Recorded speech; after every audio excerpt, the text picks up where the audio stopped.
Assalamu alaikum. Barkamu da safiyar Juma'a, da fatan kowa ya tashi lafiya. Allah ya tsada mu da alkhairin da ke cikinsa, sharrin da ke cikinsa Allah ya tsare mu da shi. Jai Muhammadin Muhammadu Rasulullah. Akwai wani abu da yake faruwa a cikin ɗarikatul Tijjaniya, wanda abin ya daɗe. Dan taɓa experiencing abin nan a rayuwata ba sai 2014 maulidin ƙasa a Gombe. Na da bai zan je maulidin ba saboda ban da wa'inda zan tafi da su in group. Sai daga baya sai na zo na yi shawara na ce kawai let me go. Lokacin da na shiga Gombe dare ya yi kusan 1:30 na dare saboda hold up ɗin da ke hanya. So sai irin muka yi waya da wasu sai suka ce min ai Maryam mun shigo tun ɗazu muna gidan annabin Gombe. Sai na ce annabin Gombe? Aka ce sun ce inna lillahi wa inna ilaihi raji'un. So yanda irin ni na je gidan na same su, duk wanda ya zo sai in ga an rungume shi an yane ni ma an to za a rungume na ce inna lillahi wa inna ilaihi raji'un, saboda mutumin dattijo ne ga gemu ga komai. So I was scared irin sai na ce mishi, sai ɗayan ya kira shi, su ba su san ni ba fulatana ba ce. Sai ɗayan sai yake ce mishi da fulatanci, kai ai ba kowa bane yake cikin wannan tafiya, ai bai kamata da kaga mutum baka san shi baka je ka tunkare shi. Sai na kira wani sha'iri, ba zan kama sunan shi ba. Sai na kira shi sai na ce mishi ni fa gani ina gode kaza, sai dinga min dariya sai ce ke dama baki sani ba. Sai na ce wallahi ni ban sani ba. So da na ce mishi ban sani ba sai ya ce ina sai na mishi kwatance inda nake, sai ya ce min to bari ya zo. Ana cikin haka sai ga wasu 'yan Kaduna sun zo. So muka zauna dai aka yi tafira haka, ko bacci ban iya yi ba. First in the morning ni na fara wanka muka bar gidan. So da muka je sai na ga irin wannan ya kama maman wannan ya rungume maman wannan. So a lokacin ma akwai wacce ita ta zo daga Kaduna, amma sai wai mijinta wai ya ce ma shi wannan wanda suke kiran annabin Gombe cewa ga matar shi nan yi duk abin da zai yi da ita. So da safen sai na ji ba fulata nan sai tana gidan da muke, sai matar shi sai take cewa ita fa wannan haƙidan nashi ya ishe ta ya ɗauko matar wani da aure ya kwanta da ita a gabansa. Irin ita ba za ta ci gaba da irin wannan rayuwar ba, dan da fulatanci dai suna ta maganar su.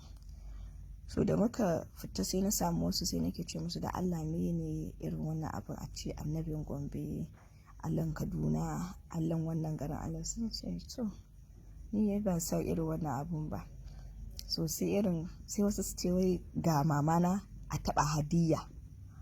Na ce to sai na kira wani sai ya fara gaya min wai a'a a cikin ɗarika ne wasu suke fita su zama 'yan haƙiƙa. Sai na ce to inna lillahi wa inna ilaihi raji'un. Abin da yasa nake wannan maganar fasting din mutane yayi yawa. Dan kana cikin ɗarika bai zama abin da wancan yake yi wannan yana yi ba, abin da wannan yake yi wancan yana yi. Kowa da yanda yake ɗaukar haƙidar shi. Ni dai na ɗauki cewa ni musulma ce, sannan na amsa la ilaha illallah muhammadar rasulullahi sallallahu alaihi wasallam. Sannan ni a ɗarikar Tijjaniya ce, abinda na ɗauka a ɗarikar Tijjaniya ni in so annabi Muhammadu sama da komai, kuma in yi masa hidima sama da kowa, sannan in yi kaɗaita Allah na sama da kowa da komai, sannan in tabbatar da cewa bani da abin bautawa da ya wuce Allah na, shine Allahu Samadu. So ban ga dalilin da wasu tsirarru za su fito a cikin ɗarika wai a ce wai kai ma Allah ne, wannan ma Allah ne, wannan ma Allah ne. A gidan ubanwa kuka samo wannan abu? Ku ta dawo mutane zage kusa ana mana kuɗin goro gaba ɗayan mu? Wani irin masifa ne? Kuma ni wallahi na ga wanda ya ce shi Allah ne a garin Kaduna, ƙarshen ta ya zo ya wulaƙanta. Dan in ka je gidan shi ma zai ajiye maka giya ya ce maka bismillah. Komai da aka haramta a duniya a gurin su halaks ne. Zai ce maka matar shi ma bismillah, zai ce kanwar shi ma daidai ne ya kusance ta. Komai su halaks ne, abinda duk Allah ya haramta halaks ne. Wallahi at the end of the day ya zama wulaƙantacce, ya zama kaskantacce, ya zama gashi nan. At the end of the day ya zo ya kama hanya ta gaskiya, ya koma ma share masallaci yake. Ni da Allah zai dinga cukurkuɗe su yana sako musu wani musifa lokacin da suke cewa kai ma Allah ne, kai ma Allah ne. Da Allah zai cukurkuɗe buɗo musu wani bama-baman musifa ya sauka a daidai lokacin da suke wannan abin, da gobe wasu ba za su ƙara koyi da wannan abubuwan ba. Da na zauna akwai sanda a wancan 2014 din sai nake tambaya da Allah menene hakikan nan, sai wani ya ce min akwai sanin awali ne ko awalin sani, aka yi min bayanin dai abin. So da ni ban sani ba, bana fata kuma in shiga irin wannan rayuwar. Sai ake ce min wai shi awalin sani ne ko sanin awali ne yayi hakika mai tsafta. Yana ta da Shehu Ibrahim a lokacin radiyallahu ta'ala. Ya zauna da shi ya je kaza ya je kaza ya je kaza, an ce Shehu Ibrahim bai yi wannan rayuwar ba. To dan me mabiyansa za ku zauna kuna irin wannan rayuwar kuna ja mana zagi? Ku je ku tambayi asalin wanda suka yi hakikan. Shugaban hakikan da yake can wancan garin, idan ka je gurin shi saboda tsananin tsafi kansa yake ajiye maka, aka ce wai sai kan ya raka kai wai har inda zaka tafi sai ku sallama da kan gangan jiki yana can yana zaune, ko kuma ya dauke sagala hannunsa a kafadar ka, shi yana can a zaune kamar kilomita 5 kai ya raka ka zuwa wani guri. Ya shi ya kaya. Ku zauna kuna hauka kuna jahilci. An ce wai abin da yasa ake yin haka, wai in kai talbiyatul askar ne za mu da muka yi me ya faru da mu da muka yi mun ƙara sanin cewan Allah shi kadai ne abin bauta, kuma mun yadda Annabi Muhammadu manzansa ne. Wayanda suka yi me yasa duk basu zama haka ba?